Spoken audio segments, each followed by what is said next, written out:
जय हिंद दोस्तों। उत्तराखंड परिचय भाग 30 में आपका स्वागत है। और दोस्तों आज की हमारी क्लास है कुषाण शासन के बारे में, यानी उत्तराखंड में जो कुषाण शासन था उसकी क्या विशेषताएं थी, उसका किस पर अधिकार था और उसकी जो सोने के सिक्के थे उसके बारे में क्या हमें महत्वपूर्ण जानकारी मिलेगी, जिससे दोस्तों आपके एग्जाम में जो भी क्वेश्चन आएगा तो वो आराम से उसे आप कर पाएंगे। मेरे साथ तो एक बार पहले तो आप स्माइल करें। वेरी गुड दोस्तों, जब आप स्माइल करते हैं तो मुझे बहुत अच्छा लगता है और पढ़ने पढ़ाने का मजा और भी बढ़ जाता है। तो हम शुरुआत करते हैं। पहला क्वेश्चन हमें क्या सीख दे रहा है दोस्तों। तो पहला क्वेश्चन हमें बता रहा है कि कुषाणों का शक्तिशाली शासक, यानी कुषाण क्या है। कुषाण दोस्तों एक वंश है राजाओं का। तो कुषाण शासकों का शक्तिशाली जो राजा था उसका नाम था कनिष्क। यानी दोस्तों जिसने इस पे अधिकार कर रखा था कनिष्क ने, तो वो तराई क्षेत्र में कर रखा था। ये आपको याद रखना है, कहाँ कर रखा था इसने, तराई क्षेत्र में। और दूसरा दोस्तों यहाँ पर हमें एक चीज बात और मिल रही है समझने को कि इसकी एक राजधानी इसने बना रखी थी कनिष्क राजा ने। तो ये बना रखी थी इसने पेशावर में। कहाँ बना रखी थी, पेशावर में। तो पहला क्वेश्चन दोस्तों आपको आराम से याद हो गया होगा कि कुषाणों का जो सबसे शक्तिशाली राजा है वो कनिष्क है और इसने तराई क्षेत्र पर अपना अधिकार जमा रखा था, अधिकार था इसका। और दूसरी बात, जो इसकी राजधानी इसकी बनी थी वो कहाँ थी, पेशावर थी। ये आपको याद रखना है।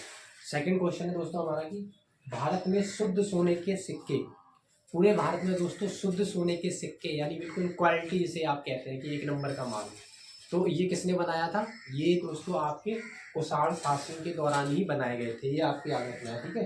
कुषाणों ने ही जारी किए थे, या आप बिना मिलावट के क्वालिटी वाले। तो दो चीज़ें आपको बहुत अच्छे से समझ में आ गई होंगी कि शुद्ध सोने के सिक्के किसने बनाया। अगर पूछा जाता है भारत में तो आपको कहोगे कुषाणों के द्वारा ही है, ठीक है दोस्तों, कुषाण शासन के द्वारा।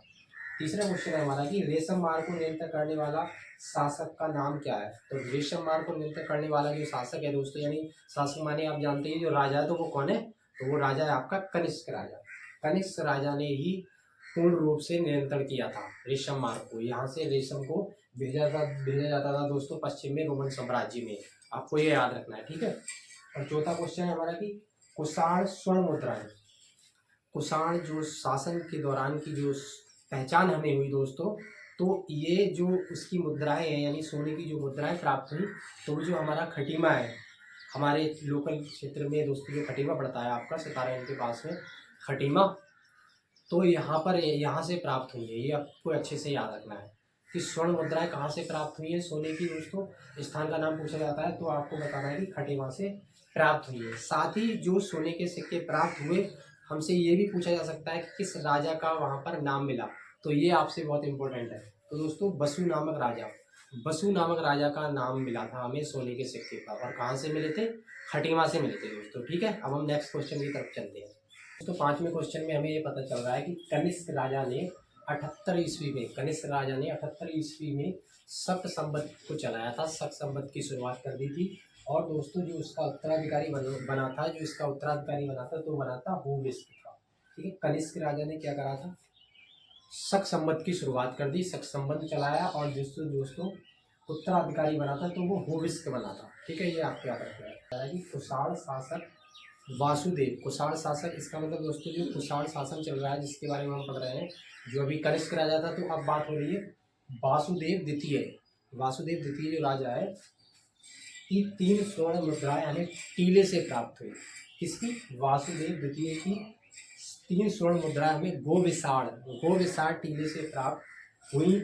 और जिस पर चित्र बने हुए थे दोस्तों, चित्र काय के बने थे ये आपको याद रखना है। चित्र पूछा जा सकता है शिव व नंदी का। आप मंदिर में जाते हैं तो शिव जी के देखते हैं तो उससे आगे नंदी का चित्र होता है, तो वही यहाँ पर वही चीज़ की बात हो रही है दोस्तों। ये आपको अच्छे से याद रखना है कि जो वासुदेव राजा है वो कुषाण शासन का, इससे 3 मुद्राएं हमें मिल रही हैं।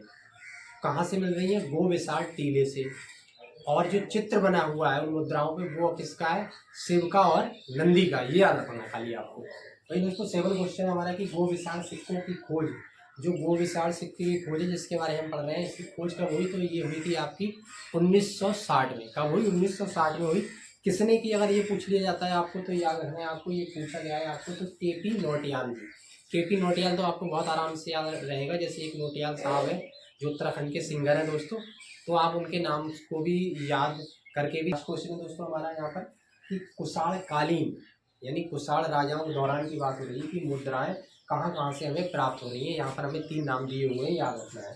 वीरभद्र, मौर्यध्वज और गोविशाल से प्राप्त हुई। 3 नाम है आपको फिर से याद रखना है दोस्तों, वीरध्वज, मौर्यध्वज और गोविशाल से अभी हमें ये मुद्राएं प्राप्त हो रही हैं। और आपके अभी हमने दोस्तों खटीमा के बारे में भी पढ़ा कि यहाँ से भी हमें स्वर्ण मुद्राएं प्राप्त हुई और यहाँ पर बसु नामक राजा का हमें नाम मिला था।